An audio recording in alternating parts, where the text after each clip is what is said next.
Now, your Bible doesn't say it, but mine does. That's called a PA. A PA. That's a prophet's assistant. It's an intern. He didn't really personally receive him. He sends out an assistant. He just sends out with the assistant an RX, a prescription, and it's a most ordinary thing to do. The messenger comes out of the humble prophet's house, and he sees this powerful commander with powerful men around, with powerful horses, and he gives him this simple message. The prophet of God says you should go to the Jordan River and dunk yourself in it 7 times. And again, though your Bible doesn't say, I believe at the end of verse 11 there is a long pause of silence. Dumbfounded silence. And then the commander begins kind of replaying this in his mind. I think what I heard him just say was, go down to the Jordan River and immerse myself in it 7 times. I've already done things. I've irrigated this spot with 100 different substances. I started off with that new wonder drug. Calamugra oil, topically applied, didn't help.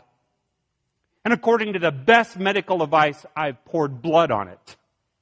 I've poured the blood of dogs, lambs, and even dead humans. I've gone to the Syrian equivalent of the Mayo Clinic and have taken increased doses of cobra snake venom. Yeah, they thought that was going to work for a while. I've been exposed to the ever-increasing regimen of bee stings. I've even gone as far as to have a scorpion and venomous frogs bite me. I've tried scarification with and without irritants such as arsenic hellebore. I even allowed myself to have the excretia of the anubis, the climbing fish placed on the infected spot. Nothing's helped. Go check all that out. It's right. And now this Israelite is telling me I should go down to the Jordan River and dip in it 7 times. I'm going to tell you what I'm going to do. I'm going to take one of those Hebrew prophets with me down there, and I'm going to dunk him 1 too many times in that muddy little puddle. Naaman is furious. He climbs back into his chariot and he races away. And this is what he says, an exact quote. I thought that for me, the prophet of God, just think about this. Isn't that telling? Those words are telling. I thought that for me, he would show a little respect. Isn't it funny sometimes when you get it and Naaman doesn't get it? He still thinks he's special.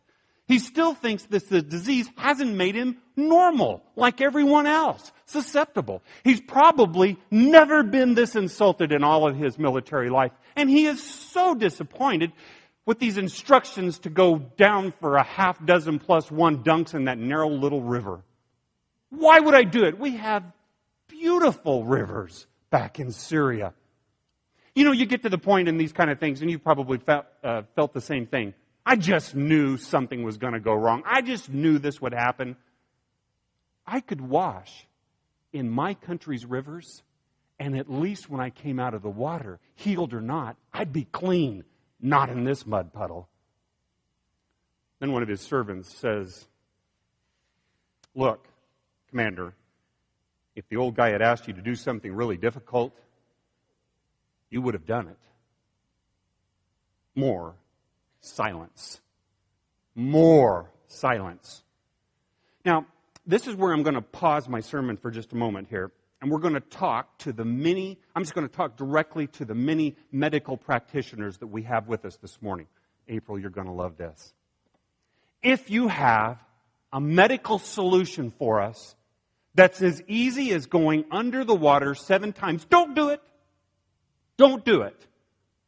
Instead, tell us that we must dip once in the Tidal Basin, once in the Anacostia River, once in the Shenandoah River, once in the Potomac River, and once in the FDR Memorial Reflecting Pond during the Cherry Festival.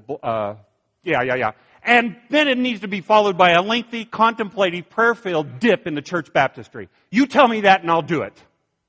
I'll believe you. Because I am a professional patient, and if I have a malady, I need something difficult. And then I'll do it. The servant continues. Just do what he says. There's nothing to lose except your pride.